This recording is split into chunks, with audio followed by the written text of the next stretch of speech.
Lone Mountain Man finds a single mom being beaten by her father. What he did next stunned everyone. The snow rolled off the high peaks like torn pieces of sky, drifting across the narrow trail where Ethan Hale rode alone, carrying only silence and the weight of a life lived far from people.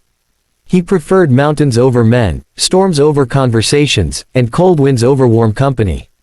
But that evening, as the dying sun bled across the white ridges, he heard something he couldn't ignore: cries, raw and breaking, as if someone's soul had been split open by pain. He dismounted quickly and followed the sound down a slope where tall pines hid the truth. And then he saw her, a young woman shielding a small boy with her trembling arms while an older man towered over them, shouting, swinging, as if cruelty were his birthright. Ethan's breath hitched. The man's boots struck the woman again, and the boy cried out, begging him to stop. Something ancient and burning surged in Ethan's chest, something he hadn't felt since the war, rage sharpened by helplessness. He stepped forward without thinking, grabbing the man's wrist before the next blow could land. The attacker spun around, furious, meeting the mountain man's icy stare. Ethan didn't speak. He didn't need to. His grip alone forced the older man to stumble back, suddenly small against the giant shadows cast by the trees. The woman looked up at Ethan, her lip bleeding, eyes wide with fear and hope tangled together. He offered her his hand, slow and steady, like someone reaching toward a wounded fawn. She hesitated, then took it. Her fingers were shaking, cold as the wind. "I'm Mara," she whispered, voice cracking. Ethan nodded once, gently lifting the little boy who clung to her dress. The older man spat curses, shouting that she was his daughter and he had every right to discipline her. Ethan stepped between them, back straight, face carved from stone. "You touch her again," he said quietly, "and you'll answer to me." The older man froze, recognizing something dangerous in Ethan's calm. Ethan guided Mara and her boy toward his horse while her father kept yelling empty threats that faded with distance. Mara stumbled from the pain in her ribs, and Ethan caught her before she fell. She stiffened, embarrassed, but he shook his head. "You're safe now," he said, surprising even himself. For a man who spent years avoiding people, the words tasted unfamiliar yet strangely right. She nodded weakly, tears gathering but refusing to fall. The boy hid behind Ethan's leg, sensing safety he didn't understand. Ethan led them back toward his cabin high in the mountains, where the world went quiet enough to let wounds breathe. Mara winced with every step, and Ethan slowed his pace without mentioning it. The boy, Lucas, asked shy questions about Ethan's home, marveling that someone lived where the sky touched the earth. Ethan answered simply, unused to conversation but gentle with the child's curious eyes. Mara kept glancing at Ethan, as if trying to understand why a stranger would help her when her own father wouldn't. His cabin came into view, small, rugged, built from the bones of the forest and warmed by fire glowing behind frosted windows. Ethan had always thought of it as a fortress of solitude, a place for a man whose heart had forgotten softness. But as he pushed the door open and let Mara and Lucas step inside, something shifted in him. Their presence didn't feel intrusive. Instead, it felt like the return of a warmth he once believed he had buried forever beneath the hardships of life and the memories he couldn't erase. Mara sat quietly by the fire while Ethan fetched water and a blanket. Her hands trembled as she tried to clean the blood on her cheek. Ethan knelt beside her, taking the cloth. Gently. She tensed but didn't pull away. He dabbed the wound with slow, deliberate care, each touch soft enough to undo years of rough treatment. Tears finally spilled down Mara's face, not from pain, but from the shock of being treated with kindness. No one had touched her with gentleness since her mother died years ago. Lucas fell asleep wrapped in the blanket, small body rising and falling in the soft glow of firelight. Mara's voice was barely audible when she spoke. She told Ethan about her father's temper, the years of control, the way he blamed her for her mother's passing, beating her whenever life disappointed him. She told him how she tried to run before, but the town was too small, and the mountains too wild, until Ethan appeared like he had stepped out of the storm to change everything. Ethan listened, jaw tight. He made her tea, unsure why he cared if she liked it, but he tried. Mara smiled faintly, the first real smile he had seen on her face. Ethan felt a strange warmth in his chest. He had spent a decade believing he was meant to live alone, that his scars made him unfit for anything else. But the sight of Lucas sleeping peacefully and Mara relaxing for the first time in years stirred something deep within him. A desire to protect, to shelter, to be more than a shadow passing through life. Days passed. Mara healed slowly, moving with caution but smiling more as Lucas played around the cabin. Ethan chopped wood while Lucas followed him with a tiny stick, pretending to help. Mara stood at the door watching them, warmth blooming inside her despite the winter cold. Ethan found himself talking more, laughing even, though the sound felt new and surprising. Mara often caught him staring at her when he thought she wasn't looking, like a man rediscovering beauty after living too long in darkness. But peace never lasts without testing. One afternoon, Ethan spotted tracks in the snow, fresh, aggressive, leading directly toward his cabin. Mara's face drained of color when Ethan showed her. "He found us," she whispered, fear strangling her voice. Ethan clenched his fists. He wasn't afraid for himself, but for the woman and child who had quietly become a part of his life. He had saved them once by impulse, now he would protect them by choice. He told Mara and Lucas to stay inside, promising he wouldn't let anything happen. Her father burst through the clearing, drunk with rage, accusing Ethan of kidnapping his daughter. Ethan stood firm, refusing to step aside. The older man grabbed a rock, swinging wildly. Ethan moved faster, disarming him and pinning him to the ground. The violence wasn't what shocked Mara, it was Ethan's restraint. He didn't hurt the man, though he easily could have. Instead, he forced him to face the truth, that Mara was no longer his to control. She had a right to a life free from fear. Mara stepped forward, shaking uncontrollably, but she stood tall. She looked her father in the eyes and said words she once believed she'd never have the strength to speak, "I'm not yours to break anymore." Her father froze, stunned by the steel in her voice. Lucas clung to her dress, but Mara didn't falter. Ethan stood quietly behind her, his presence a silent wall of protection. For the first time, her father realized he couldn't intimidate her. He stumbled away, defeated not by violence but by truth. When he disappeared down the trail, Mara collapsed into Ethan's chest, sobbing from relief more than fear. Ethan wrapped his arms around her, not hesitating this time. She buried her face against him, feeling safe in a way she had forgotten existed. Lucas wrapped his tiny arms around Ethan's leg, as if joining the embrace. A family-like warmth surrounded them, fragile but growing. Ethan held them close, realizing he had stepped into their lives at the exact moment they needed someone, and maybe he had needed them too.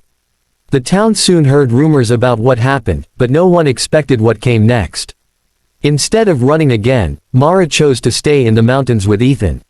She helped cook, kept the cabin tidy, and slowly filled Ethan's quiet home with laughter and softness. Lucas began calling him Mr. Ethan, then Uncle Ethan, and one day, without thinking, simply, Pa. Ethan froze the first time he heard it, unsure how to react, but Mara's gentle smile eased the panic in his chest. Winter thawed into spring, and with each passing day, Ethan found himself less alone and more alive. Mara teased him about his gruffness, Lucas demanded bedtime stories, and Ethan, this solitary mountain man, found himself caring in ways he never imagined. He started carving wooden toys for Lucas, fixing Mara's hairpins, and building a second room onto the cabin so they'd have more space. The cabin that once felt like a fortress for one now felt like a home meant to be shared. One morning, Mara gathered the courage to ask Ethan why he helped her that night. He paused for a long moment, then admitted quietly, "Because you looked like someone who'd been fighting alone for too long. And I know what that feels like." Mara's eyes softened, understanding more about Ethan's past without needing to ask. He carried his own ghosts, war memories, lost friends, regrets carved into his heart, but he was slowly learning that healing could happen in unexpected places, with unexpected people. As summer stretched across the mountains, Ethan took Mara and Lucas to a hidden valley filled with wildflowers and a stream that sparkled under the midday sun. Lucas raced around chasing butterflies, while Mara stood beside Ethan, the wind playing with her hair. She whispered, "I never thought I'd feel peace again." Ethan looked at her quietly, wondering how someone who had suffered so much could still smile with such softness.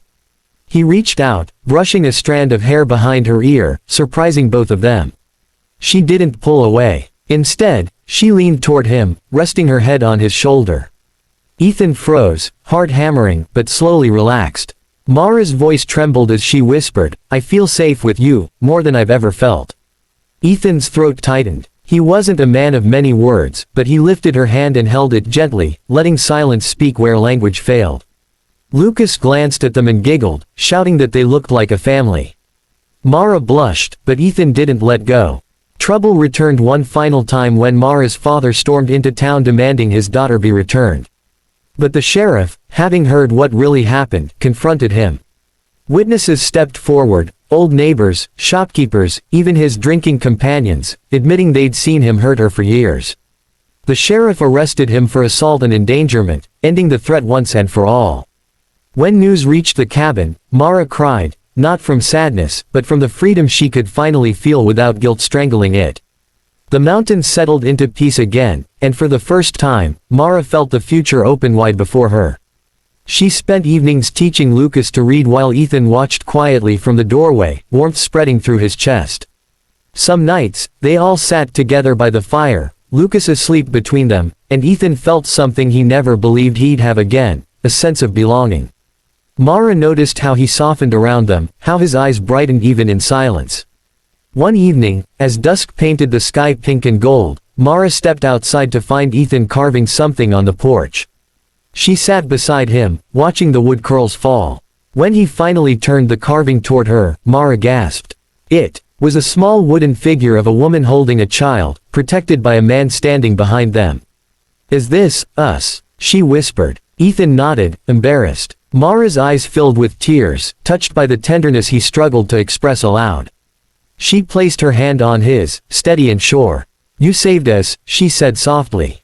Ethan shook his head. "You saved me too." The honesty in his voice made her breath catch. She leaned in, pressing her forehead to his, and the mountains around them held their breath. It wasn't a grand confession, but something deeper, a promise born from survival and trust. Lucas peeked out the door, giggling again, breaking the moment gently but joyfully. Life settled into a new rhythm.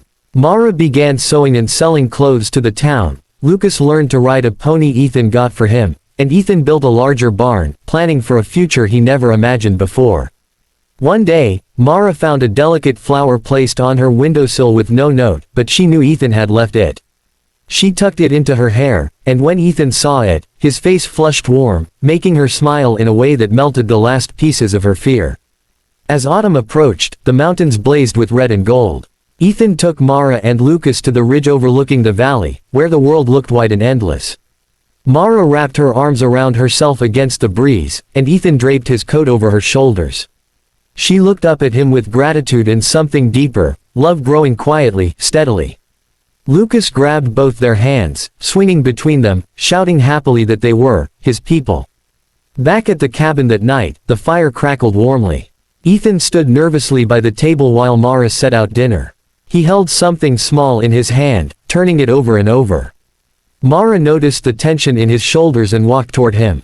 Before she could ask, Ethan knelt on one knee, surprising himself as much as her. He opened his hand to reveal a simple ring carved from mountain quartz and wood. His voice trembled. "Stay with me. Not just for safety. For life." Mara gasped softly, tears shimmering. She dropped to her knees in front of him, cupping his face with both hands. "I chose you long before this moment," she whispered. Lucas threw his arms around both of them, giggling wildly. Ethan slipped the ring on her finger, and Mara kissed him, soft at first, then with years of pain and hope finally released. The mountains outside seemed to echo the moment, holding their joy within their ancient silence. Word spread quickly through town, and people were stunned by how the loneliest man in the mountains had built a family where he once had nothing but echoes. Mara's strength, Ethan's loyalty, and Lucas's laughter became known as a story of healing, proving that even the hardest souls could be softened by love. Neighbors who once feared Ethan now greeted him warmly, knowing he had become the protector of two hearts that deserved peace more than anyone. The wedding was small but perfect, held in a meadow where the mountains stood tall like witnesses. Mara wore a dress she made herself, simple but beautiful, and Lucas carried flowers he picked that morning. Ethan waited under a wooden arch he built, heart pounding as Mara walked toward him, glowing with newfound freedom. When she reached him, Ethan felt the world steady in a way it never had before. They exchanged vows quietly, intimately, promising to choose each other every day. After the ceremony, they returned to the cabin, now their home, to start their life as a family. Mara cooked while Ethan lifted Lucas onto his shoulders, laughing as the boy tried to touch the ceiling. The laughter, the warmth, the togetherness felt like a miracle carved from hardship.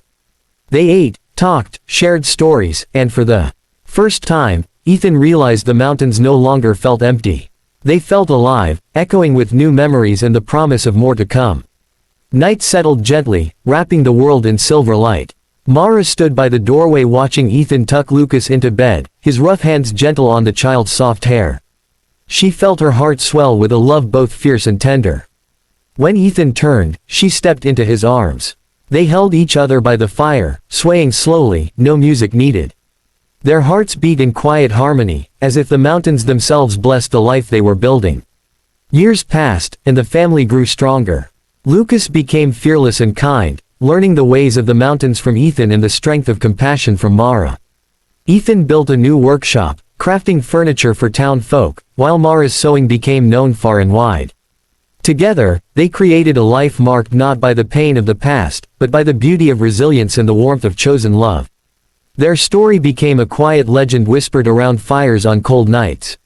Whenever strangers asked how a lone mountain man came to build a family, Ethan simply smiled, eyes soft with gratitude.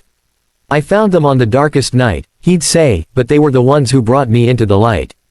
Mara would squeeze his hand, Lucas would grin proudly, and the mountains would stand tall behind them, a reminder that even the harshest places could nurture the gentlest stories. And so their life continued, filled with love that grew deeper with every season they shared. In the end, what Ethan did that night, stepping between a terrified woman and her abuser, became the turning point not just in Mara's life, but in his own. He had rescued her from danger, but she rescued him from loneliness.